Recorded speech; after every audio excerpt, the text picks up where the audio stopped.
Hello everyone, welcome back to my channel. इस वीडियो में बात करेंगे एक नए नोटिस की, और ये जो नोटिस होगा ये होगा एडमिशन के लिए दाखिलों के तहत। जैसा कि आप सबको पता है, अभी एग्ज़ाम 10th-12th के तो चल ही रहे हैं, लेकिन काफ़ी सारी क्लासेस के रिजल्ट भी आ चुके हैं। अप्रैल से नया सेशन स्टार्ट हो जाता है हमारा स्कूल्स में।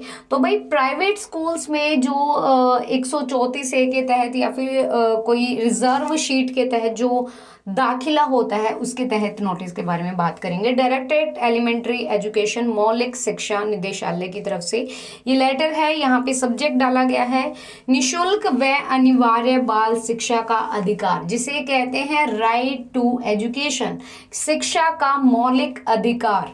अधिनियम 2006, आरटीई एक्ट 2009। जो भी साइकोलॉजी अगर पढ़ी है या फिर जेबीटी बीएड की है उनको अच्छे से पता होगा आरटीई एक्ट 2009 क्या होता है।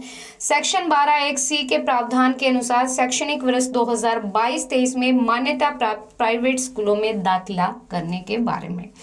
तो भाई देना ही होगा प्राइवेट स्कूल वालों को, कुछ भी कर लो। राज्य में निःशुल्क व अनिवार्य बाल शिक्षा का अधिकार अधिनियम 2009 के तहत मान्यता प्राप्त जिन जिन स्कूलों को मान्यता प्राप्त है, और प्राइवेट स्कूल है, निजी स्कूल है, कक्षा 1 या इससे पूर्व की कक्षाएं जहां कहीं लागू हो विद्यालय के आसपास, अलाभप्रद व आर्थिक रूप से दुर्बल वर्ग के बच्चों को दाखिला दिया जाना है। दुर्बल मतलब जो SC BC कास्ट होते हैं उन लोगों को, ठीक है। जिनके संबंध में आपको दाखिला प्रक्रिया शुरू करने की गाइडलाइंस आवश्यक कार्यवाही हेतु भेजी जाती है। गाइडलाइंस अनुसार सभी मान्यता प्राप्त जो प्राइवेट स्कूल हैं उसमें समय सारणी अनुसार मतलब जो भी एडमिशन्स हैं वे दाखिले सुनिश्चित किए जाएंगे। ये आप देख सकते हैं, ये नोटिस है और ये वही चीज़ बोला गया है। तो भाई ये डेट देख लीजिए। दुर्बल और कमजोर वर्ग के बालकों द्वारा मान्यता प्राप्त विद्यालयों में आवेदन करने की तिथि आप कब तक अप्लाई कर सकते हो? 16 अप्रैल तक। जमा करने की तिथि 25 अप्रैल। लॉटरी ड्रॉ करने की तिथि 29 तारीख को ड्रॉ होगा।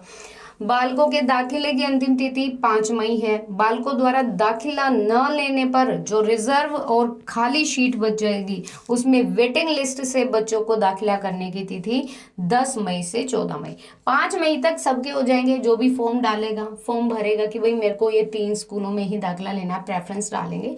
अगर उनमें से किसी भी स्कूल में एडमिशन हो जाता है, लेकिन कई सारे लोग कहते हैं कि भाई बस का इशू है, ट्रांसपोर्ट कन्वीनियंस सही नहीं है, तो हम अपने बच्चों को नहीं भेज रहे हैं उस स्कूल में, तो उसकी शीट वहाँ पे रिजर्व हो गई। तो उसी शीट पे किसी वेटिंग लिस्ट वाले को या वेटिंग वाले स्टूडेंट को एडमिशन करा देने की तिथि है 10 से 14। बाकी ये बोला है अलाभ प्राप्त समूह का बालक, अनुसूचित जाति, अनुसूचित जनजाति के बच्चे और निःशक्त बालक आरटीई एक्ट 2009 की धारा के खंड व उसके अनुसार। मैंने आपको सारा सब कुछ बता दिया। ये क्या क्या बोल रहा है? आरटीई एक्ट 2009 कहता है कि भाई हमें बच्चे को निशुल्क और अनिवार्य शिक्षा देनी ही देनी है, ठीक है।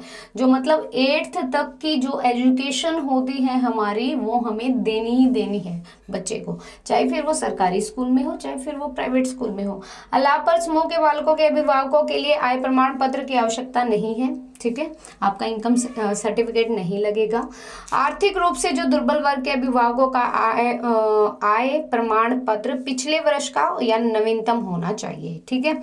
जैसा कि वर्ष 2022-23 के लिए मार्च 2022 माह का इनकम टैक्स कह रही हूँ, सॉरी, इनकम सर्टिफिकेट होना अनिवार्य है। और जो आपकी फैमिली आईडी में अगर वार्षिक आय आपकी 1,80,000 रुपये से कम है तो मान्य होगा, 80,000 रुपये से ज़्यादा है तो मान्य नहीं होगा। अब दाखिले की आयु सीमा, कक्षा का स्तर, आयु सीमा 31/3/2022, 31 मार्च 2022 तक की आयु सीमा आपकी मापी जाएगी। प्री स्कूल या नर्सरी में बच्चा तो 3 से 5 साल के बीच में, प्री प्राइमरी केजी में है तो 4 से 6 के, कक्षा प्रथम में है तो 5 से 7 के, ठीक है। ये आपका रहेगा जो निःशक्त RPWD के जो बच्चे हैं, ठीक है, ऊपर वाले हैं दुर्बल वर्ग में, और इनके लिए है प्री स्कूल नर्सरी की 3 से 9, प्राइमरी केजी की 4 से 9 और प्रथम की 5 से 9, ठीक है। बाकी सारा आरटीई एक्ट का ये इंस्ट्रक्शंस दी हैं, ये आपको अगर आप आरटीई एक्ट पढ़ोगे भी तो वो भी आपको पता चल जाएगा।